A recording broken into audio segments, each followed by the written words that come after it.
Imagine you're falling into a bottomless abyss, and just before you hit the darkness, your eyes snap open. You're in your bed. Morning light spills across the room. The clock insists you've slept a full 8 hours, and yet your body feels like stone. Your eyes burn. Your chest is tight. It doesn't feel like you rested. It feels like you've returned from a battlefield. Have you ever woken up feeling hollow, as if something vital was drained from you during the night? Modern science calls it sleep quality, but ancient Western mystics had a darker name for it: the theft of consciousness. This is not just about sleep. This is about an invisible snare wrapped around your energy, your focus, your very soul. If the sound of your alarm fills you with irritation instead of renewal, understand this: you were not resting, you were fighting. Tonight, we unravel how 8 hours of supposed peace have become a beautifully disguised illusion. When you sleep, your body lies still in this world. But where does your awareness wander? Between the secret rites once whispered in the temples of Delphi and the revelations of modern neuroscience lies a bridge that changes everything. Beneath your blankets,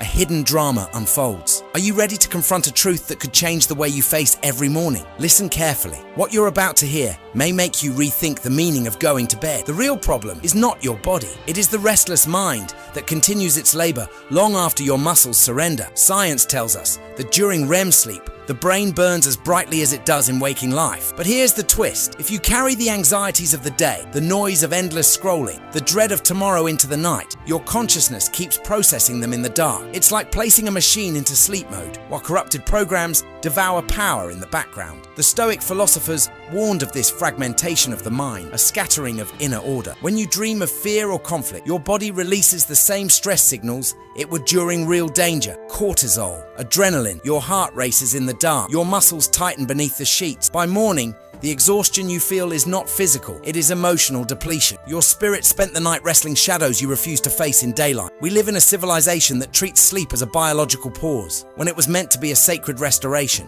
Have you noticed how falling asleep with a glowing screen leaves your head heavy by dawn? That blue light is not harmless. It is a digital enchantment, a false star that traps your awareness in a virtual cage. The energy meant to repair your cells is spent digesting fragments of noise. It is a cruel trap.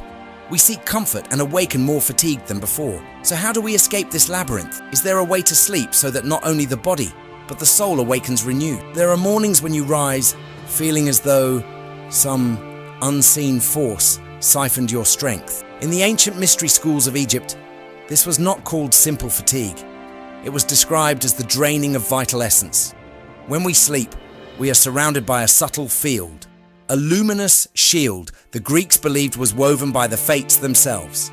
But fear, resentment, and anxious thought pierce this shield with invisible fractures.